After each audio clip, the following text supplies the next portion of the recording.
తన కుమారుని వధించుటకు తన కత్తిని పైకి లేపగా అకస్మాత్తుగా, అబ్రహామా, అబ్రహామా, చిత్తం ప్రభువా, ఆ చిన్నవాని మీద చేయి వేయొద్దు, ఆ చిన్నవాని ఏమీ చేయొద్దు, నీకు ఒక్కడయ్యున్న నీ కుమారుని నాకు ఇయ్యడానికి వెనుక తీయలేదు గనుక నీవు దేవునికి భయపడువాడవని ఇందువలన నాకు అర్థమయ్యింది.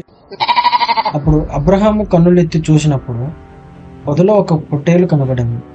అబ్రహాము వెళ్ళి ఆ పొట్టేలును పట్టుకొని తన కుమారునికి బదులుగా పొట్టేలును దహన బలిగా అర్పించాను.